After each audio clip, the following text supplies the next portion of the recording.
이곳은 폴란드 북동부 벨라루스와의 국경지대에 걸쳐진 삼림지대다. 유럽에서 유일하게 남겨진 원시림 비아워비에자 숲. 400여 년 전 이곳은 왕만이 사냥을 할 수 있었던 곳이었다. 이후 120년간 이곳을 지배한 러시아의 차르도 이곳을 자신만의 사냥터로 사용했다. 민간의 발길이 제한되어 이 숲은 잘 보존될 수 있었다. 실록이 푸르는 5월, 우리는 폴란드의 숲으로 들어갔다.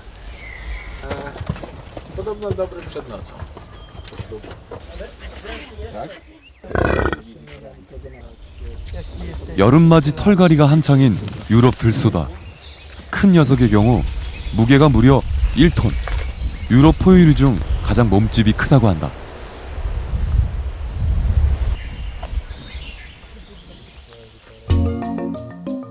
숲의 개발로 서유럽에서 밀려나 지금은 주로 동유럽과 북유럽 일부에 서식한다.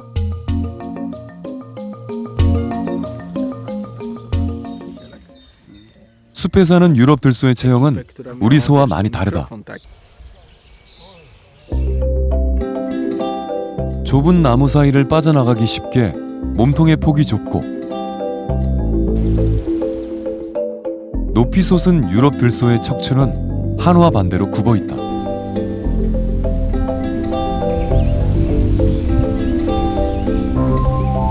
강인한 유럽 들소였지만 전쟁과 남획으로 1919년 이 숲에서 멸종됐다. 그로부터 10년 뒤인 1929년 폴란드 정부는 들소의 복원을 시작한다. 스웨덴과 독일에서 몇 쌍을 들여와 증식하는 데 성공. 1952년 숲에 방목하게 된다. 들소 보호구역과 사육사들이 복원 사업의 주인공이다.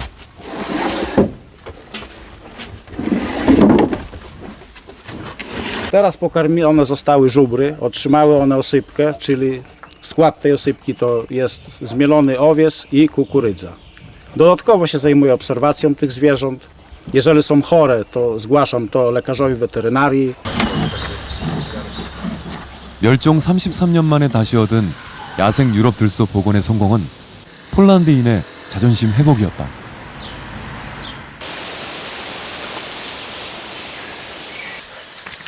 숲에서 무언가 채집하는 사람이 있다. 국립공원의 수의사 미아우 씨다. Jest miejsce odpoczynku żubrów, dużo miejsc takich wyleżanych i dużo odchodów. 유럽 들소의 배설물이다. 야생 유럽 들소의 건강 상태를 확인하기 위해 미아우 씨는 정기적으로 기생충 검사를 하고 있다. Jakie jest zdrowie żubrów żyjących na wolności i dzięki temu będziemy wiedzieli, ile pasożytów mają i jakie pasożyty w nich są i przez to możemy wnioskować, jaka jest ich kondycja. 한편 사육장의 동물 관리는 각별히 신경 쓴다. Także dzisiaj będziemy zajmowali się odrobaczaniem żubrów. Takie czynności w hodowli zwierząt wykonuje się 2 razy w roku. Wiosną i jesienią. 구충제 처방은 수의사가 직접 한다.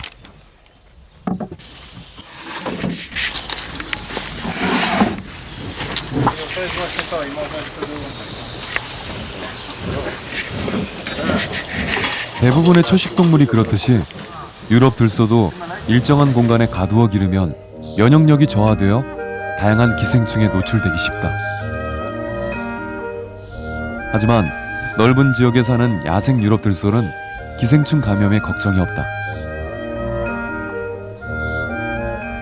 다양한 종류의 식물을 섭취함으로써 자연 면역력이 생기기 때문이다. 이곳에서 사육 중인 유럽 들소는 70여 마리, 약 400여 마리는 비아워비에자의 천연숲에 방목되고 있다.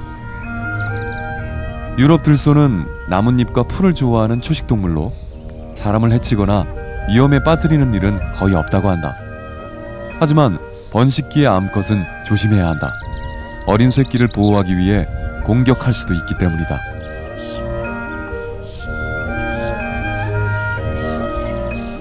유럽 들소의 평균 수명은 약 25년이며 시속 50km의 빠른 속도로 달릴 수 있다.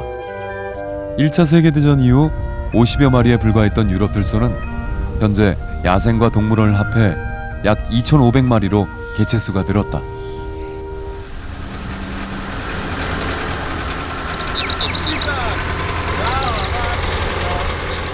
숲의 한편에서 상자에 넣은 유럽 들소를 적재 중이다.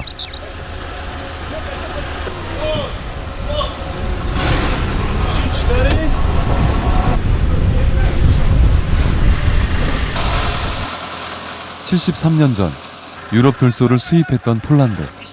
복원에 성공해 이젠 수출하는 입장이 됐다.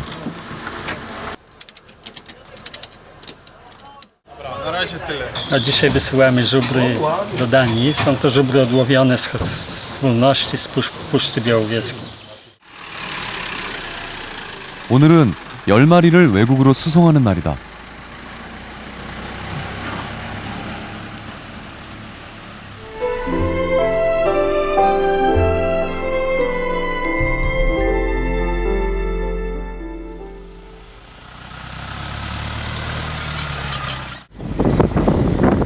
숲에 사는 야생 유럽 들소는 어떤 모습일까? 오늘은 야생 유럽 들소의 추적에 나섰다.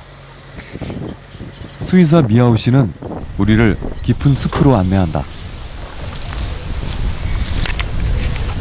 전파 수신 장치로 야생 유럽 들소의 위치를 탐지하던 미아오 씨는 제작진에게 조심할 것을 당부한다. Najgroźniejsza na wolności jest samica z młodymi. Jak przychodzi okres wycieleń, czyli późny maj, czerwiec, to wtedy jak się ujrzy taką pojedynczą samicę, która najprawdopodobniej się wycieliła, to lepiej sobie po cichutku do tyłu i nie wchodzić jej w drogę.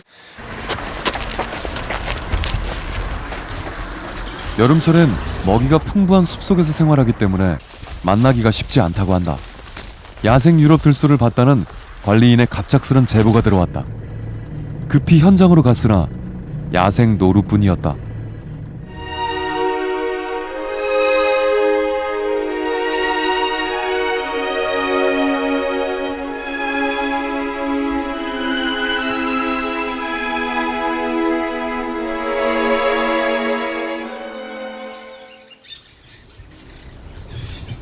다음날 새벽 3시, 야생 유럽 들소가 자주 출현한다는 곳으로 갔다. 있다. 진갈색의 육중한 몸집. 분명 우리가 찾던 야생 유럽 들소다. 만남의 설레임도 잠시, 그들은 숲으로 사라졌다. 공원 관계자들의 도움을 얻어 숲속을 수색하기로 했다.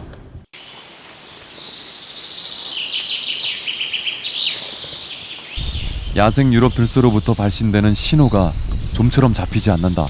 난감하다. 벌써 수색을 시작한 지 6시간이 경과했다.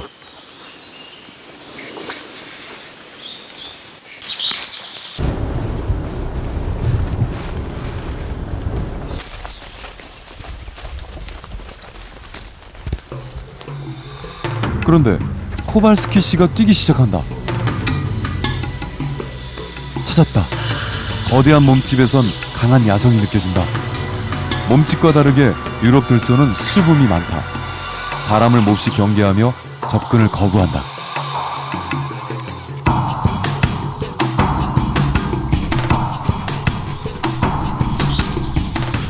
우리는 숲에서 건강하게 지내고 있는 야생 유럽 들소를 확인했다. 방사된 유럽 들소들은 야생에 잘 적응해 있었다.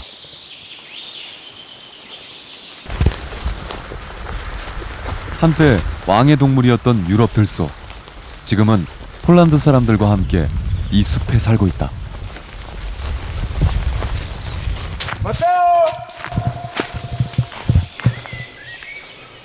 마테우스! 쫓고 쫓기는 추격전은 1시간 이상 계속됐다.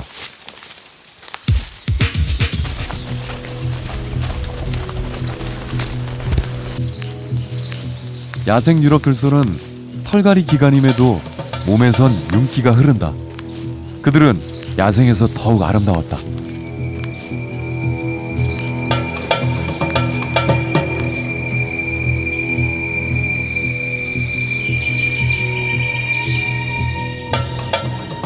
비아오비에자 국립공원의 유럽 들소 복원 프로젝트는 폴란드인들에게 큰 의미가 있었다. 힘과 권력의 상징인 유럽 들소의 부활. 폴란드인들은 국가 위상을 높였다고 생각하고 있었다.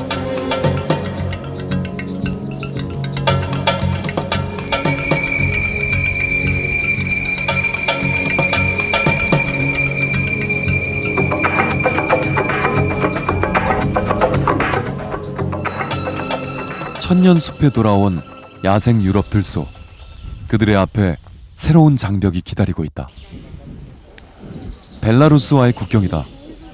벨라루스의 원시림은 폴란드보다 약 2배가량 넓다. 폴란드와 벨라루스 양국은 이 숲을 하나로 보고 연구 협조하고 있으나 동물들의 국경 개방은 쉽지 않은 문제라고 한다. 남아프리카에 가을이 오기 시작하면 새가 날아오른다. 홍부리 황새다. 남아프리카를 출발한 홍부리 황새들은 쉼없이 날아 봄이 오는 유럽으로 향한다. 그들이 태어난 고향이다.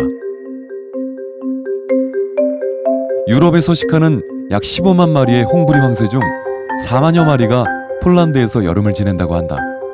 특히 비아오비에자 숲이 있는 동북부에 가장 많이 서식한다. 이 지역엔 어딜 가든 쉽게 홍부리 황새 둥지를 볼 수 있다. 그런데 둥지는 대부분 민가와 그 주변에 있다.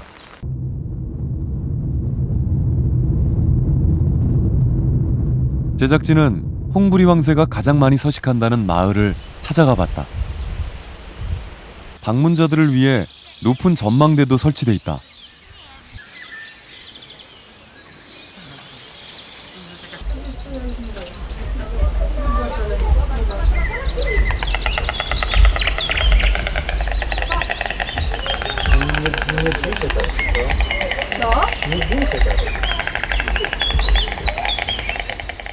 짝짓기의 계절. 짝을 이루어 둥지를 틀은 홍부리 황새들은 애정 표현이 한창이다. 주변의 많은 둥지들이 모두 분주하다.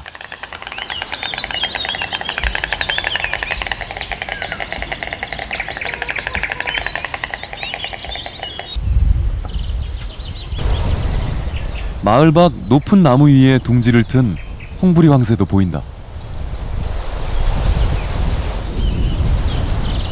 이곳은 전 세계에서 홍부리 황새의 3분의 1이 살고 있다고 한다. 이곳의 새를 보기 위해 해마다 많은 사람들이 찾아온다. 여름 한때 이곳에서 둥지를 틀고 사는 홍부리 황새는 좋은 구경거리다. 홍부리 황새의 몸무게는 약 2에서 4kg. 날개를 펼치면 길이가 2m가 넘는다. 한 쌍이 짝짓기를 시도한다.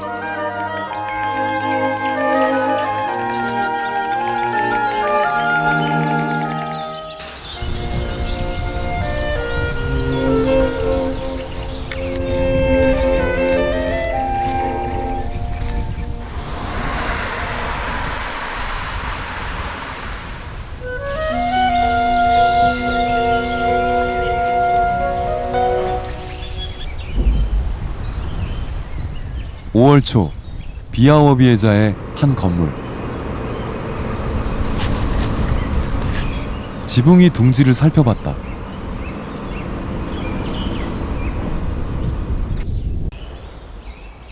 알을 품고 있다.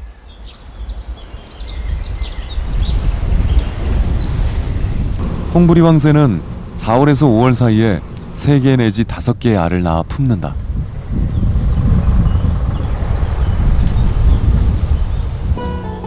알은 암수가 교대로 품는데 알을 품지 않는 새는 둥지 관리와 몸 관리를 한다.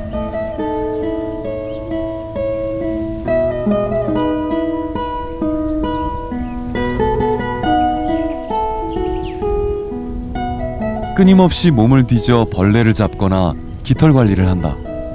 부화하기까지 약 30일간 이런 행동은 지속된다.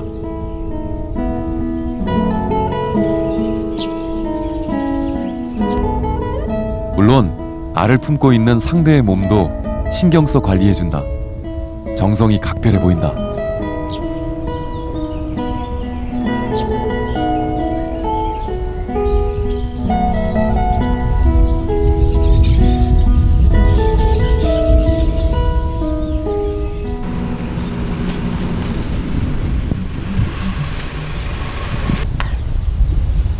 홍부리 황새는 부리가 붉은색이어서 홍부리라 부른다.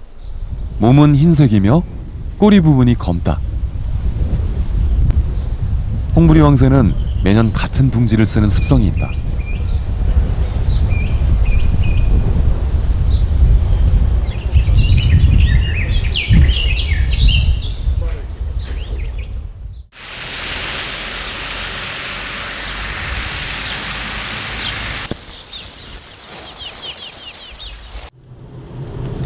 비 오는 날 홍부리 황새는 어떻게 지내고 있을까? 지나는 차량의 굉음에도 아랑곳하지 않고 있다.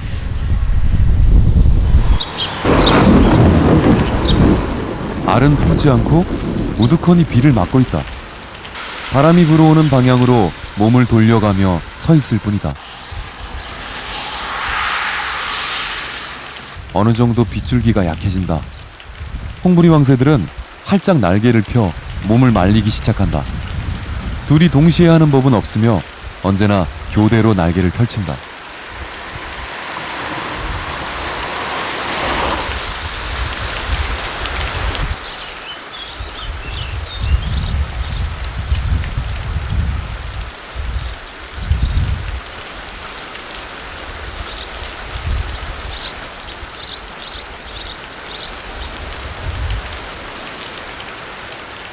다시 비가 오면 부동자세다.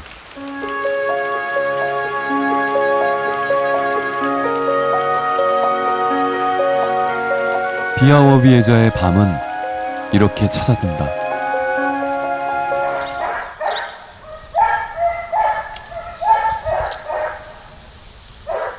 (6월) 초순 홍부리 황새의 인사소리가 요란하다.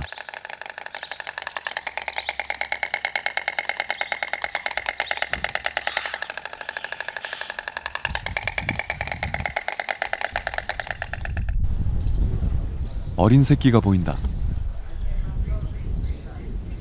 어미들은 교대로 먹이를 가져다 토해주며 육아에 바쁘다.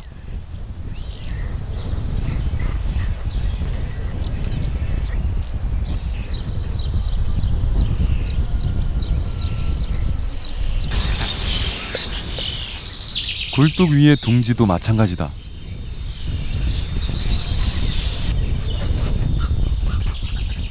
알은 이미 부화해 어미의 보호를 받고 있었다. 5개의 알에서 2마리만 살아남았다.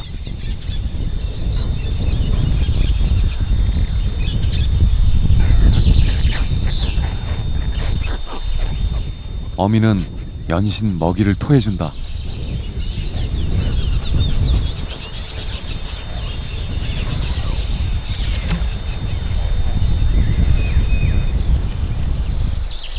새끼들은 성장 속도가 매우 빨라 약 2개월 후면 어미와 함께 나는 연습을 할 수 있을 것이다.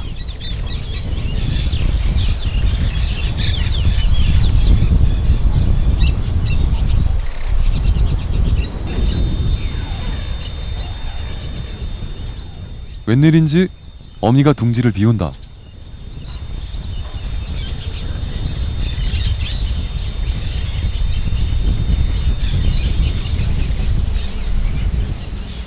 어미가 둥지를 비운 사이 꼼짝 않고 엎드려 있는 홍부리 황새 새끼들. 어미의 기척을 알아차렸는지 서툰 몸짓으로 일어서서 어미를 반긴다.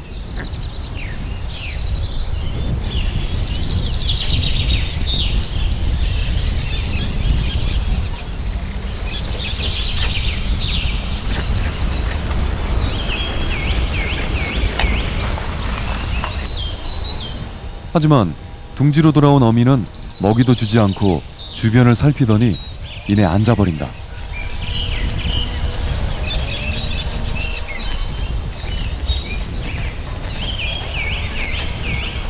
새끼는 쉬고 있는 어미에게 먹이를 재촉한다.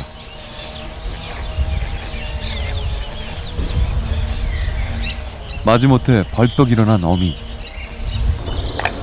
하지만 먹이를 주진 않는다. 어미들은 먹이를 주어야 할 때를 정확히 알고 있다.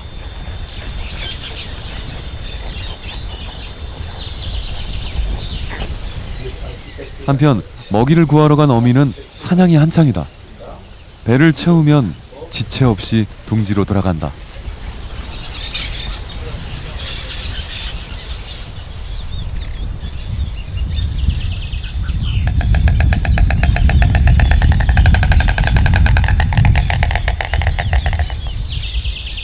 홍부리 황새는 둥지에 돌아오면 부리로 소리를 내어 인사를 하는 습관이 있다. 큰 소리로 인사를 하는 걸 보니 사냥이 성공적이었나 보다. 인사를 마치자 한 마리가 둥지를 비운다.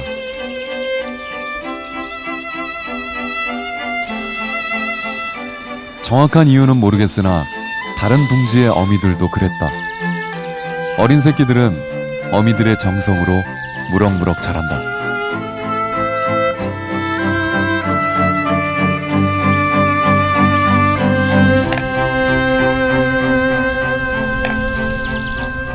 홍부리 황새는 배설물을 둥지 밖을 향해 물총처럼 배출한다.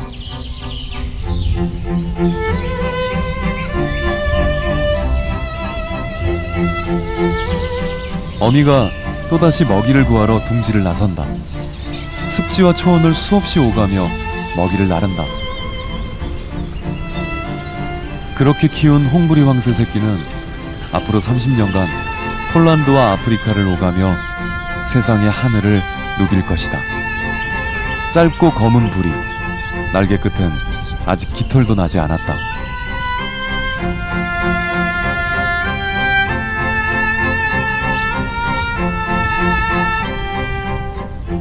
하지만 잠시 후면 제 어미처럼 우아한 몸이 되어 여름의 끝무렵 홍부리 황새 새끼들은 낳아준 어미를 따라 기나긴 여행을 떠날 것이다. 그들을 존중하고 보호해준 이곳 비아오비에자의 사람들을 기억하며.